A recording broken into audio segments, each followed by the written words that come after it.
Hey, it's Ace. Welcome back to Project Zomboid. I just looked up at the calendar and realized it's November 27th in the game, so happy Thanksgiving. I have absolutely no idea if today is Thanksgiving or not back in the year that this was set. I'd have to go back and look at the calendar and see what day Thanksgiving fell on, but you know what? That actually sounds like some effort, and I'll let one of y'all correct me. For now, it's Thanksgiving in Knox County and the zombies are out looking for brains per the usual. But here we are in our rainy late November day on the farm.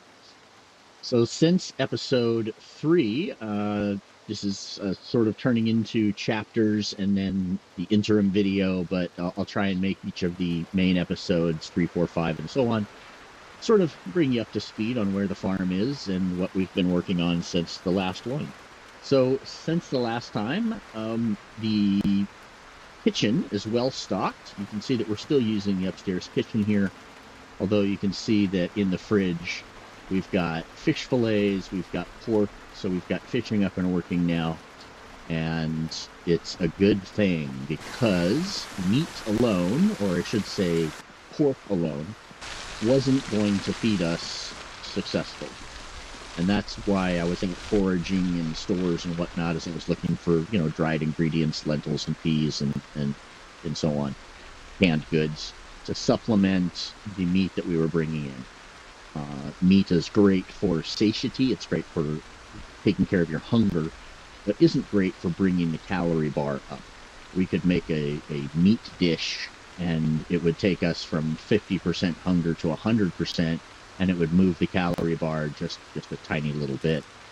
So I was worried about calories, but with the fishing equipment that we found and went out and started doing some fishing and really quickly found out that fish are really high in calorie. So now with fish and pork and eggs, of course, you know how you have eggs. And the other piece of big news, we have cows. We have a bull and a heifer. And she is preggers, so she's now producing milk. So we have fresh cow milk. So with that, we have milk, eggs. We have, as soon as we build a churn, we have butter. Butter is great for calories. And we've got fish and we've got meat. And when you put all those things together, we have very fine selection of foods that we can make. So I think our calorie needs are met and probably relatively sustainable.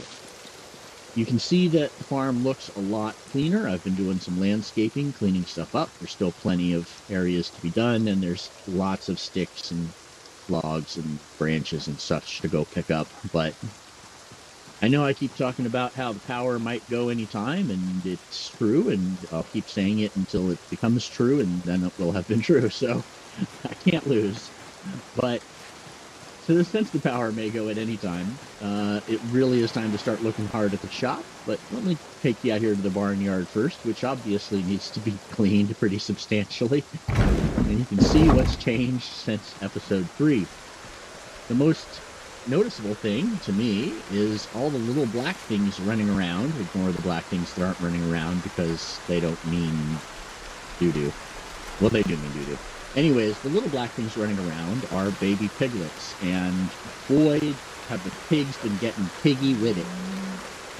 They have been producing, rabbits, which we also have in here. A few rabbits. Here's one of them. I haven't started naming them yet. So they've been producing like bunny rabbits, and we started out with 1 bull and 3 sows, I believe, and a couple little piglets, like 3 or 4 or something like that. And then some of them ran away, but then I found one again. You know how it is if you've been watching the episodes. Anyways, I got busy going out looking for cars and driving around and doing stuff. And in the meantime, the pigs were back here doing what apparently they do. And the next thing you know, we had a ton of piglets. If I go in here and look now at the zone, and we look up here, we can see that we have 2 hens, Henderson and Henrietta. We have a bull, and then down at the bottom there's going to be a cow, I hope, because, I still see 2 cows here, good. And then we have 1, 2, 3, 4, well, I'm going to save you, I'm just going to scroll through it. It's something in the neighborhood of 20 to 25 piglets. We have 4 sows, of which most or all of these are some of these mothers. And so I'm reluctant to butcher them just yet because it will create stress in the piglets. I don't know what the in-game effect of that is, but, you know, it's just, oh, look, wait. We have baby bunnies. We have baby bunny rabbits. Check that out. And since we have only 1 female, we have 1, 2, 3, 4, 5, 6 baby bunnies. Yeah, the bunny population would get out of hand really fast, clearly. Okay, so, oh, we have an egg sitting out here. So that could mean that the hutch is full, or it could mean that some chicken was just lazy and said, forget it, I'm not going to bother to walk in there. Nope, means the hutch is full. If you see an egg floating around out in the yard, it probably means go check your hutch, and it's time to grab more eggs. So anyhow, we have all these piglets getting produced. I've taken all the boars out now, we've butchered them, and we've gotten a tremendous amount of meat from that. Let me pause this to get rid of that rain noise for a second. So we did go ahead and purge the boars and got a tremendous amount of meat from that. Probably more meat than we can eat in the next month. And we've got all of these piglets coming up. I'm going to need to start looking at their information and culling out all the males. And we'll let one of them, the youngest, if I can figure out which one that is. I really don't think that they track except in bands, you know, baby, juvenile, teen, adult. And I don't even know if it's 4 groups. It might only be 3. So we're going to leave one alive, the youngest if we can, or whichever one appears to be the youngest. And we're going to let that one age up to the point where there might be mating occurring again. And then as soon as they age up to the point where I think they won't miss their mom, we're going to go ahead and cull the sows as well. Because, not because we need the meat, honestly, we'll probably end up putting some of that in the compost bin, but because because otherwise we'll have a pig explosion. It'll be like a Bugs Bunny cartoon where all of a sudden pigs come pouring out of the pen because they've been producing ad nauseum. So we've got that, and obviously now I'm going to need to look at the rabbit population too, since we've got all those kittens. Probably going to go ahead and cull the males for now, just to make sure that we don't have another explosion on our hands. Meanwhile, I do want to go find one more female cow, but just for redundancy and because a little extra milk. Don't know how that's going to turn into butter. I don't know what the ratio is there of milk to butter, but that's what's in the future for the barnyard.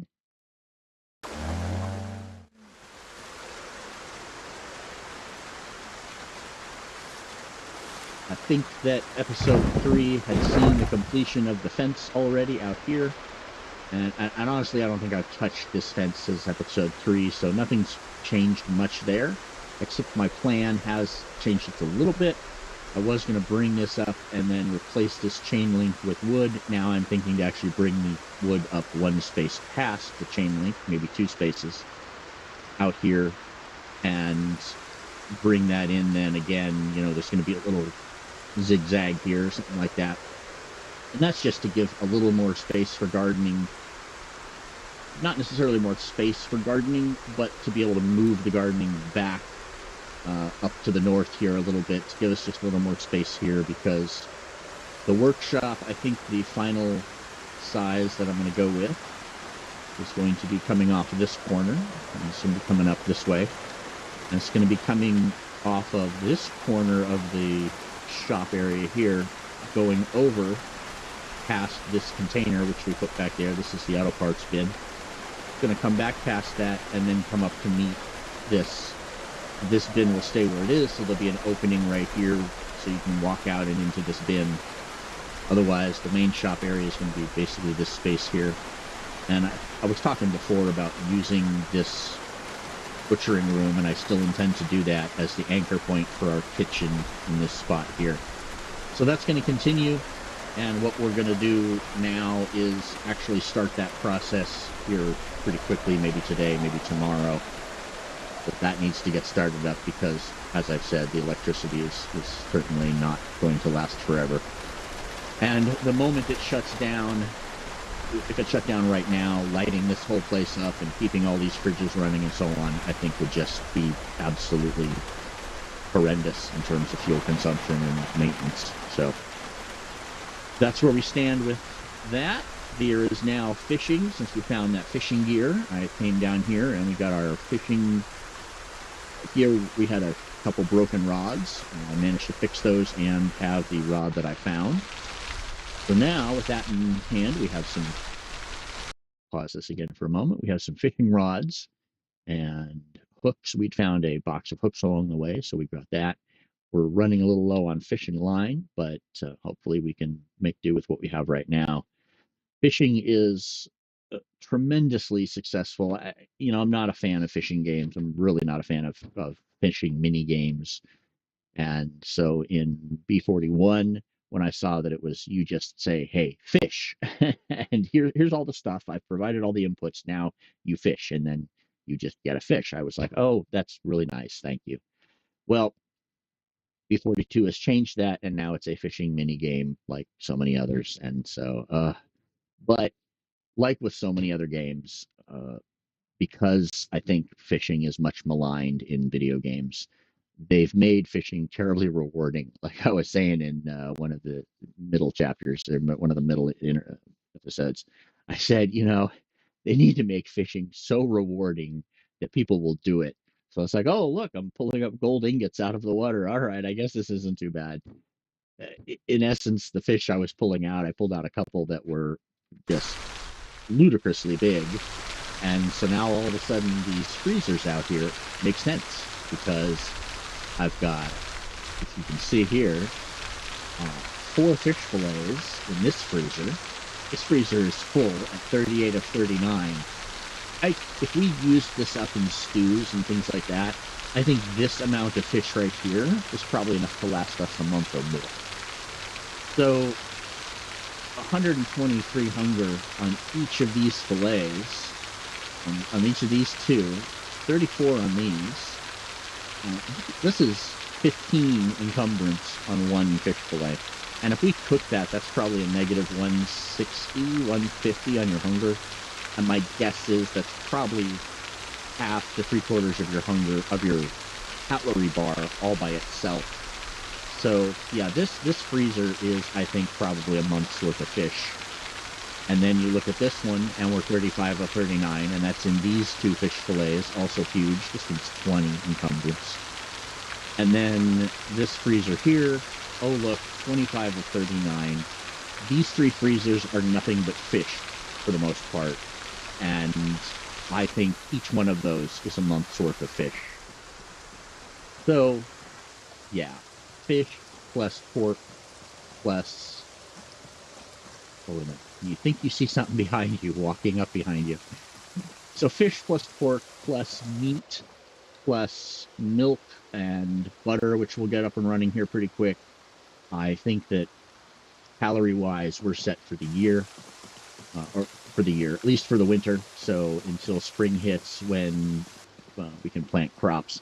But by then, obviously, I'll have more fish, and I'll have the occasional trip to a Mega Mart somewhere to go ahead and gut that. We've only looted out one of the Gigamarts, so, or as I like to call them from King of the Hill, the Megalomart. So there's still plenty of loot out there to be had, tons and tons and tons more that we could possibly use in 10 years of the game. Our crafting area, nothing's changed. I haven't put any time in here. I was thinking that I would, but the to-do list, I've got an envelope that credit card offer or something came in, I don't know. And I've been scrolling my to-do list on the back of that. And it started out as axes, sledgehammer, groceries, and fishing gear, and pickaxe.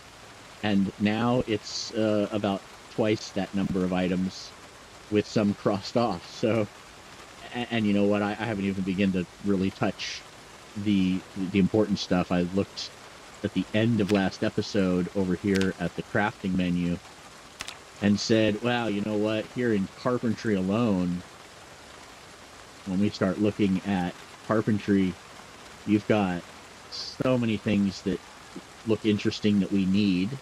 If we come into farming, you've got so many things that are important for us. Butchering, I think, is under farming. You've got cooking. I do want to try and make something other than stew eventually, but we're not going to touch that right away. The other night when I was in here, I was looking and I thought I was finding, let me see, where is churn?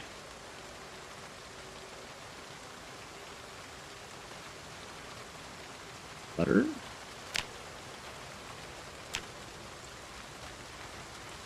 Oh, I'm crafting. I'm not, yeah, wrong, completely wrong. Zoink. Still getting used to this. There we go. So here under carpentry, pardon my inability to click on the right thing.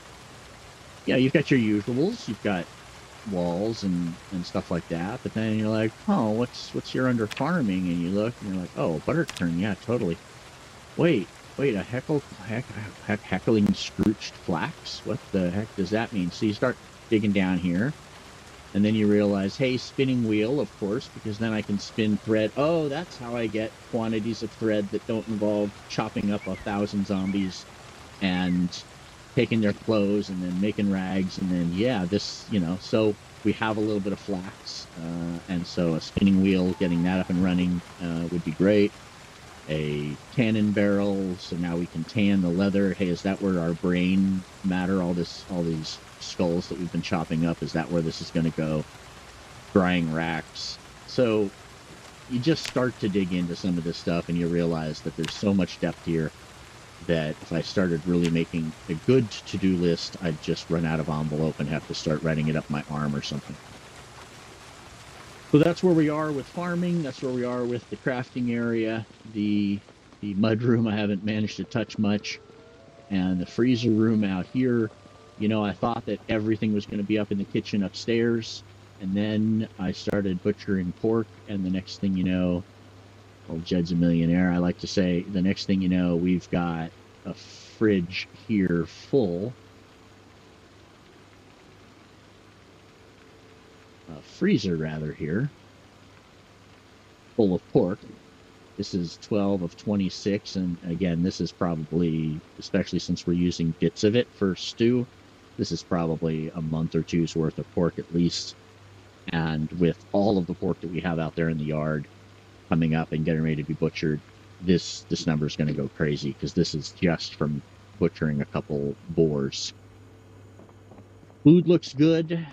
Our skills are doing well. I've been trying to get a little bit of reading in every night or two, and that's been looking good over here. So we're starting to get bonuses on more items than we don't have bonuses on anyways. And we found a couple of crucial ones along the way. I did manage to bring in a jukebox from one loot run. I think that might have been there in episode 3. I haven't managed to get rid of any of the kitsch inside here, but it's still on the list of things to do. Thin this space out a little bit and have a little less stuff and a little more Japanese influence, let's say, rather than American West in the 1900s. What else? Since episode 3, I think I've brought in nothing else in the way of vehicles, but we have brought in another trailer. Unfortunately, my hunt for vehicles, which led me pretty far around the map, I even went down to Irvington and drove around there. All of the places I have driven, I have found nothing from KI5's mods except the freight containers and the 2 Oshkosh P19s that we have, which I'm grateful for sure. That's a great vehicle to drive around the countryside with, but ultimately it's not the top of my list to go find and use as a daily driver. But it's what we have, so it's what we're going to use, and now at this point they're going to be parked for the most part anyways, so I think that probably doesn't matter so much.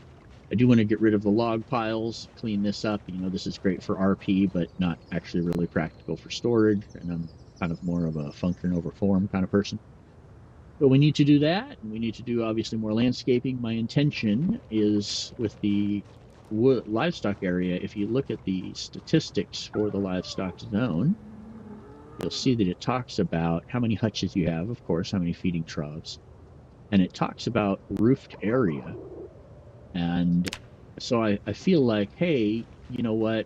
The cows actually, or the pigs probably do want or need or get some sort of bonus from having a roofed area. So the plan I'm working on right now is that this road will probably come down like it does now, and then it'll probably branch off and come this way, and we'll have a pen up against this outside fence with a roofed structure coming off the fence so that they have a barn, but an open area. I'm thinking about a barn back here that crosses over this fenced area, and then another fenced area here on the other side of the road. So there'll be two pens in the end, which share a barn down here at this end just for dry storage, and that there'll be a road for access for trailering and whatnot. But, this is all just sort of planning in my head what I want to do.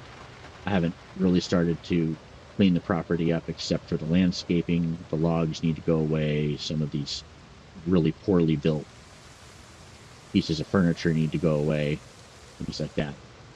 So that's the status of Tripura Farm at this point. I'm going to go ahead and start with the very next episode to put together the shop. So we're going to move these freight containers out of here.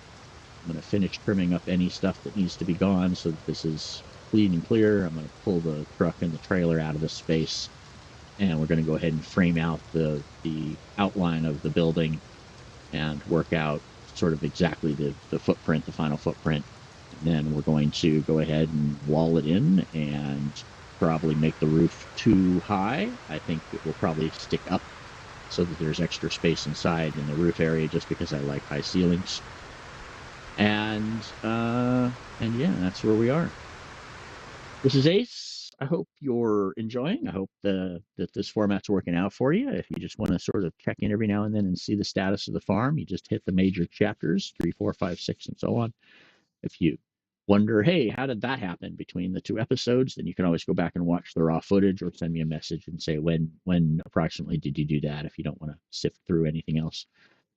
But otherwise, just check the major chapters and you'll sort of see the progress of the farm over time as I make changes. And I hope that that's enjoyable. Leave me a comment, let me know, and I would love it if you hit like and subscribe because that's how we measure things nowadays. It's certainly how YouTube measures. So that'd be great if you did that. I'll see you next time. Meanwhile, this is episode 4, so 4.1 will start pretty quickly, and we're going to go ahead and start building the garage. This is Ace. I'm out of here.